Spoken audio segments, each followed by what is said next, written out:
I stand before you, unseen yet deeply known, a spectre of Rome's tumultuous past and a witness to its greatness and flaws. My name is Flavius Valerius Severus, and history has not been kind to me. Emperor, they called me. Puppet, others whispered. I do not deny the brevity of my reign nor the shadow under which it began and ended, but in these words I hope to defend myself to posterity.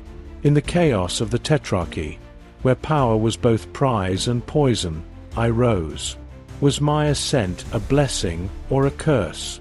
As you follow my life, my reign, my downfall, and my legacy, ask yourself, what would you have done in my place? Let me take you back to my earliest days, for it is there that the seeds of my story were planted.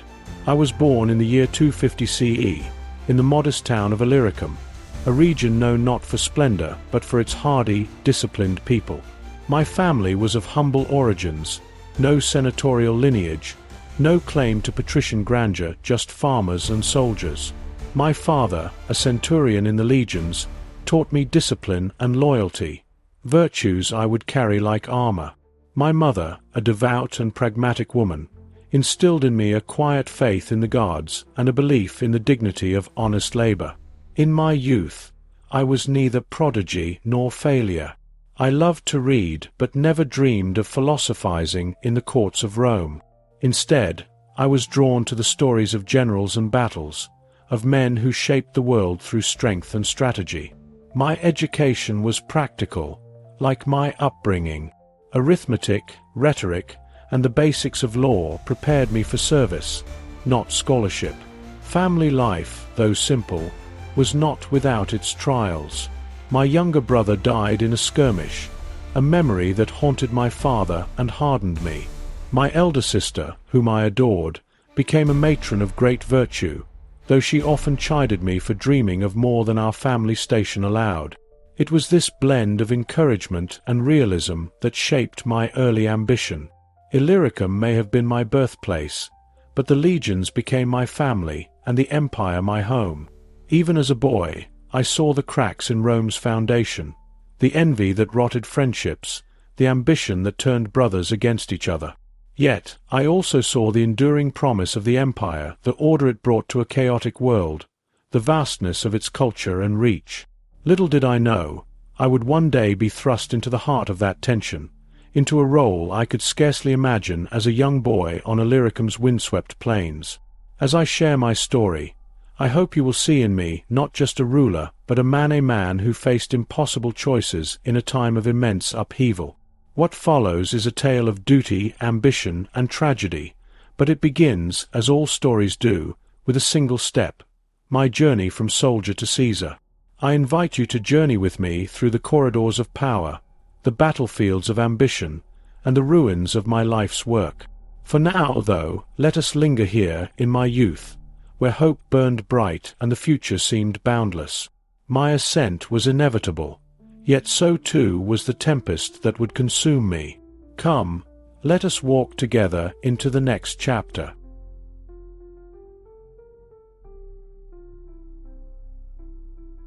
In my youth, I learned that destiny is often forged in the crucible of duty. My ascent to the imperial throne was not the result of grand ambition, but of service. As I share this next chapter of my life, consider the weight of power thrust upon a man not bred for it. Would you have shouldered it differently, or better? Would you have refused it altogether? My early career was unremarkable, at least by the standards of Rome's chaotic 3rd century. Like many Illyrian men, I joined the legions. My father's rank as a centurion offered me a modest advantage, and I quickly proved myself in the rigors of military life. Stationed along the Danube frontier, I rose through the ranks not by brilliance but by diligence. Discipline, loyalty, and competence, these were my virtues, and in a time when treachery was common among Rome's commanders, they were valued above all else. It was during these campaigns that I caught the attention of an extraordinary man, Galerius, Caesar under the great Augustus Diocletian. Galerius was a soldier's soldier, as ruthless as the sword he wielded, yet he possessed a calculating mind. To him, I was not merely a capable officer, but a potential ally in his designs. When Diocletian instituted the Tetrarchy, a system of rule by 4 emperors to stabilize Rome, Galerius saw in me a man who could be molded, a loyal subordinate to secure his ambitions. The years passed swiftly. My command grew, as did my responsibilities. When Diocletian abdicated in 305 CE, Galerius ascended to Augustus in the east. As his trusted lieutenant, I was elevated to Caesar, co-ruler of the western provinces under the senior Augustus, Constantius Chlorus. My domain stretched from Italy to the far reaches of Hispania, a vast and fractious region. I was no stranger to the demands of power, but Caesar was a role I had neither sought nor prepared for. My first years were consumed by the mundane necessities of administration, taxation, defense, and the endless task of placating Rome's fractious cities. Yet, even in these early days, cracks appeared in the unity of the Tetrarchy. Constantius fell ill, and in 306 CE he died. His son, the young and ambitious Constantine, declared himself Augustus. It was an act of rebellion against the carefully constructed system Diocletian had devised, and it set the empire on a collision course with chaos. Galerius, ever the manipulator, saw an opportunity. He promoted me from Caesar to Augustus, declaring me the rightful ruler of the western provinces. It was a decision that surprised many, including myself. Perhaps Galerius believed my loyalty would ensure his control, but I was no puppet. I was thrust into a storm not of my making, but the storm would shape me nonetheless. As Augustus, I inherited a throne gilded with peril. Constantine refused to acknowledge my authority, and even as I tried to secure my position, another rival emerged. Maxentius, the son of Maximian, the former Augustus. Rome itself fell under his control, and my authority was reduced to a shadow. Yet, I remained steadfast. What choice did I have? To abdicate would have been dishonorable, and to challenge these rivals would plunge the empire into civil war. My ascension was a triumph, yet it came with chains. I had risen higher than I ever dreamed, but the weight of my crown grew heavier with each passing day. In the chapters to come, you will see the price of that weight, how the seeds of betrayal and conflict blossomed into tragedy.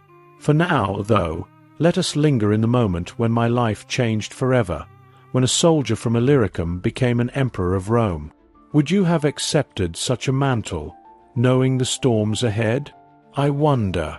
But come, let us press onward, for the story only darkens from here.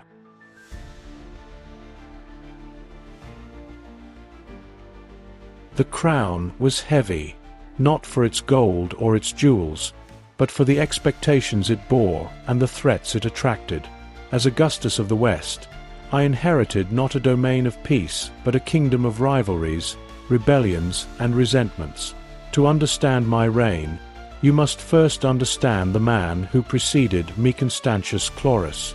In his time, he was seen as a figure of stability, a bridge between the old aristocracy and the new military elite.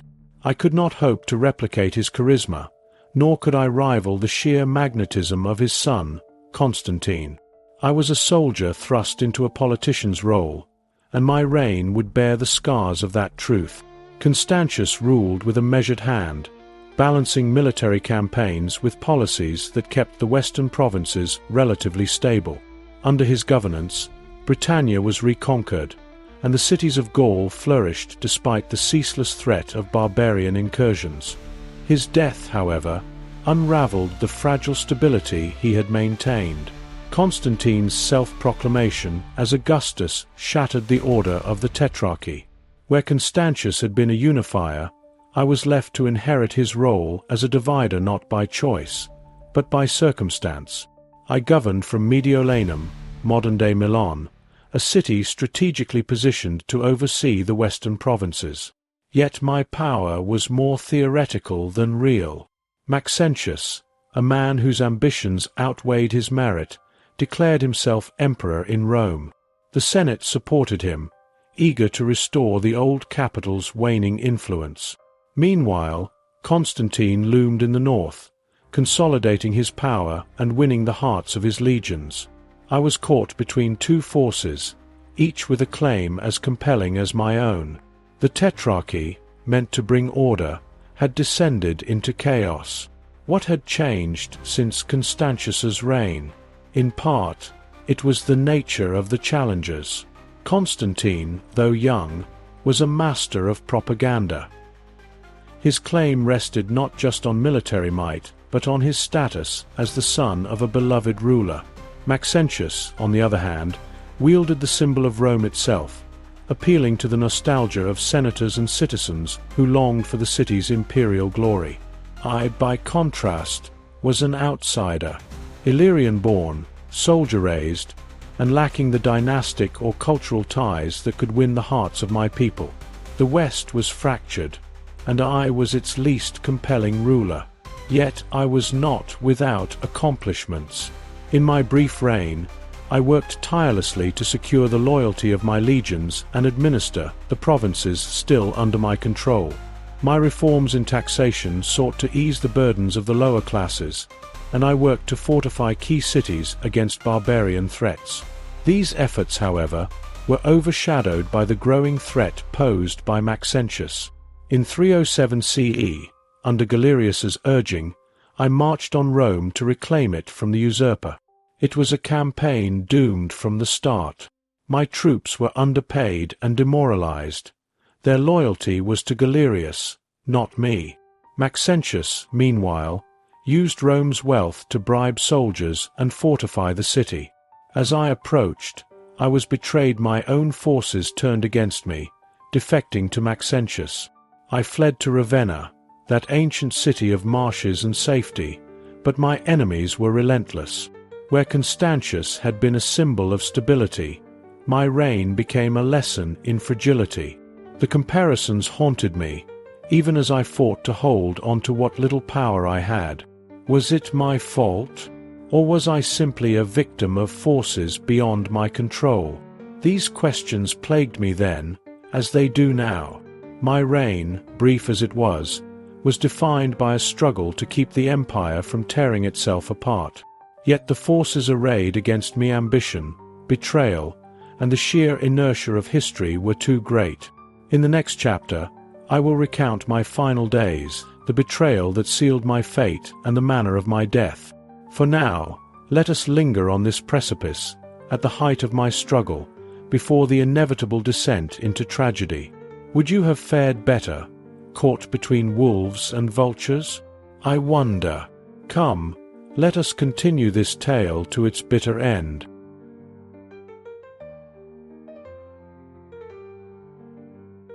Ravenna, a city of refuge, surrounded by marshlands and hidden from immediate assault. For centuries, it served as a bastion for the desperate and the besieged. In 307 CE, it became my prison place where my dwindling power and fading hope collided. It was here that my life and my reign came to a bitter and ignoble end. Let me take you to those final days. I arrived in Ravenna not as a conqueror but as a fugitive, pursued by the shadow of Maxentius's ambition and the echoes of my army's betrayal. My legions, once the loyal backbone of my rule, had abandoned me at the gates of Rome. The riches and promises of Maxentius, that self-styled emperor, had swayed their hearts. Alone, I sought sanctuary in the fortified city, believing I could regroup, rearm, and return to fight another day. But the noose tightened quickly. Maxentius was not content to leave me in Ravenna. He sent emissaries to negotiate my surrender, though the word negotiate was a charade. The terms were clear: step down from the throne, relinquish my authority, and in return my life would be spared. 4 days, I wrestled with my pride and my pragmatism. Could I abandon the title of Augustus, bestowed upon me by Galerius himself? Could I consign the western provinces to the hands of a man I knew would only sow further discord? Ultimately, it was not my decision to make. The city's garrison, weary of my uncertain leadership and fearful of Maxentius's wrath, betrayed me.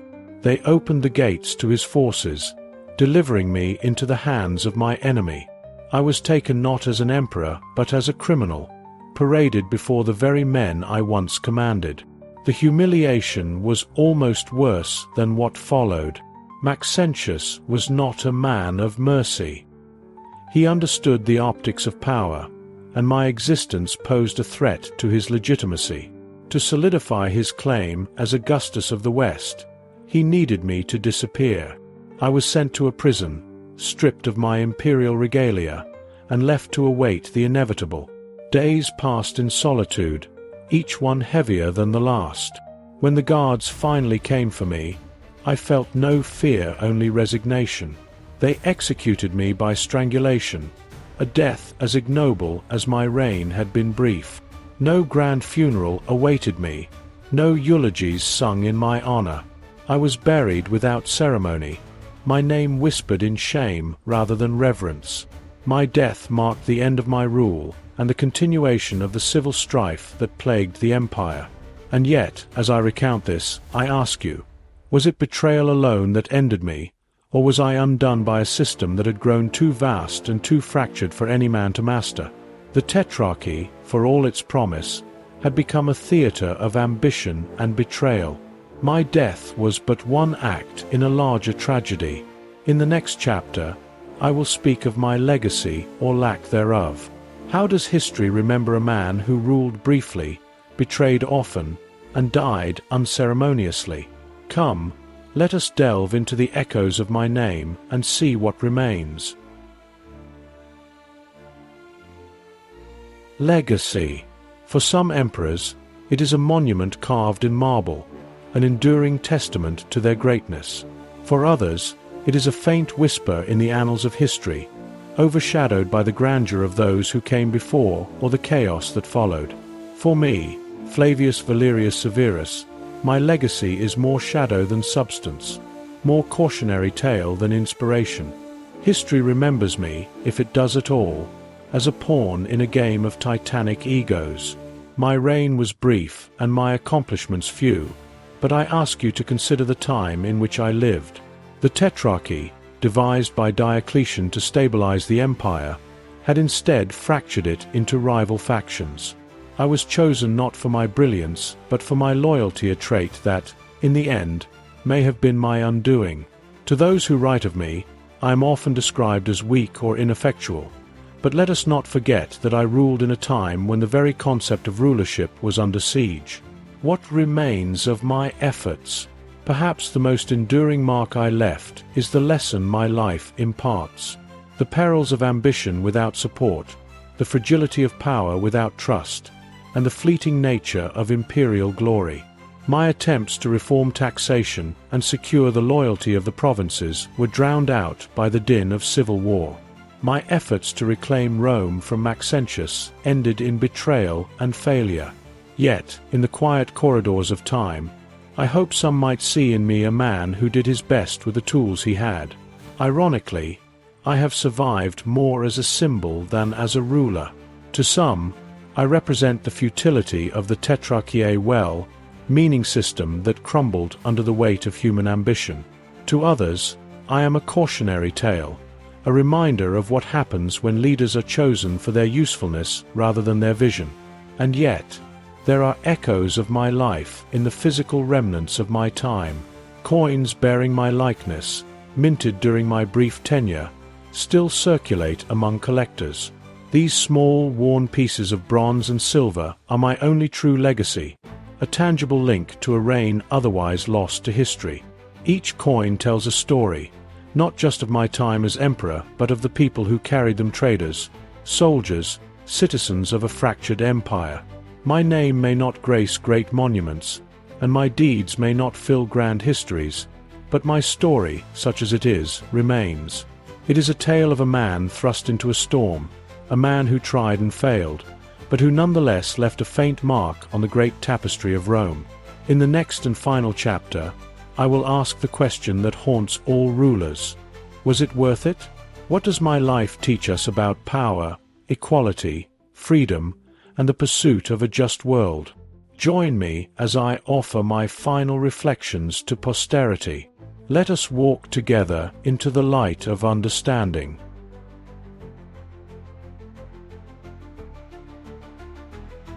Was it worth it? The crown, the struggle, the betrayal, the death, was it all worth the brief moment of power I held in my hands? This is the question that echoes through the ages, and it is one I have grappled with in the silence of the years since. Perhaps you already know the answer, but let me explain, in my own words, the lessons my life has taught me about power, equality, freedom, and the enduring quest for a just world. Power, I have learned, is a fleeting thing. It is as much an illusion as it is a reality, dependent not on the strength of the individual, but on the support of those around him. My reign proved that no man, however diligent or well-intentioned, can rule alone. Equality, too, is elusive, though its pursuit is noble. My time as emperor, brief as it was, showed me the vast inequalities within Rome, the divide between the wealthy and the poor, the privileged and the disenfranchised. In my reforms, I tried to ease this burden, but I was only one man, and the machinery of the empire was vast and resistant to change. Freedom and liberty, those ideals we hold so dear, are fragile under the weight of tyranny and ambition. My own experience stands as a testament to the dangers of unchecked power and the betrayal of trust. Yet even in my failure, I see the importance of striving for these values. They are the foundation of any society that hopes to endure not through oppression, but through the collective will and shared humanity of its people. Looking back, I cannot claim that my reign was successful, nor can I say that it left the world better than I found it. But I can hope that my story will serve as a reminder that the pursuit of justice and equity is not reserved for the powerful alone. It is a duty that falls upon all of us, in whatever small ways we can contribute. In this, my reign was not in vain, it was a lesson, a moment of reflection in the long arc of history. As I conclude my story, I invite you to walk where I once walked, to see the places where my life unfolded. Visit Ravenna, where my final days were spent, and stand among the marshlands that once protected me.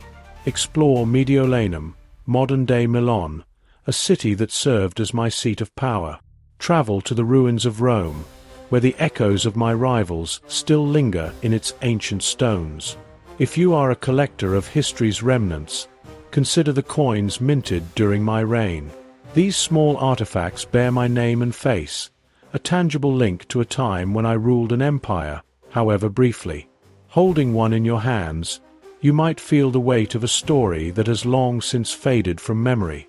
And now, let me offer my final words, not as an emperor but as a man who lived, struggled, and failed in his time. Thank you for walking this journey with me. Our channel, known as the Renaissance Spirit, is dedicated to the pursuits of a just, equitable, and humanitarian world. Through history, politics, religion, personal development, society, culture, and the liberal arts, we explore the lessons of the past to illuminate the present and guide the future. The Renaissance spirit is more than a philosophy, it is a way of living, learning, and growing. It is a call to embrace truth, knowledge, and compassion as we strive to be better stewards of the earth and of each other. Please subscribe, share, and join the conversation. Let us continue this journey together, for history has not died, only our understanding of it. And with that, I bid you farewell. Vive Renaissance Spiritus!